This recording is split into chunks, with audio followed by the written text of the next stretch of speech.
ده برضه مود من ضمن الاشكال والحاجات اللي بيعملها الكنترول.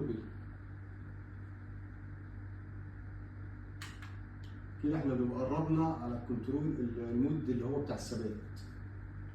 يعني طالما هو بيلم تاني كده احنا كده قربنا نوصل للكنترول اللي هو بتاع الثبات. لما يثبت يبقى احنا كده وصلنا له. في كنترول تاني برضه ان شاء الله هنعمله في ارقام كده، يعني 1 2 3 4 لغايه يعني رموز، قصدي سوري، على نفس الدايره ديت. وفي واحد تاني برضه بنعمله، انا بس مش عايز اسبق الاحداث، يشتغل كده ويشتغل برضه مع الميوزك تبع دماغي. يعني هو ريد وورد بس يشتغل الاثنين، يشتغل كده مع الميوزك وبس يشغل الروبوت ده. التاني اللي هو عامل زي الروبوت بتاع العربيه كده. هو كده ثبت، يبقى احنا وصلنا لوضع الثبات. حابب برضه اوريكم لو احنا عايزين نزود الاضاءه زي ما احنا عارفين، نروح نزود من هنا. طبعا هو كده كان على النص تقريبا، لا ده هو كده بيقل كده. انا كده زودته قوي، فالنور شديد قوي. يعني هو في الحيطه كده، هو كمان عشان الاضاءه دي اصلا شديده، فانا ما بفضلش ان انا اخلي الاضاءه على الحاجه دي. يعني بص الاضاءه عامله ازاي؟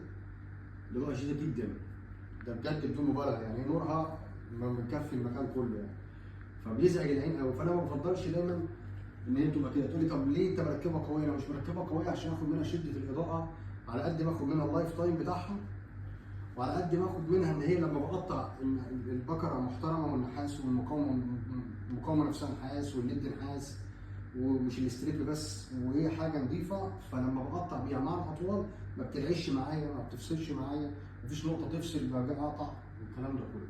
كل الشغل ده شغال على اللحامات، بس احنا ممكن عادي نشتغل بوصلات. يعني في وصلات عندنا او جاكات ممكن نعمل فيها الكلام ده كله. انا بس عشان خاطر العميل هرجع له تاني بالاضاءه، فهقللها شويه.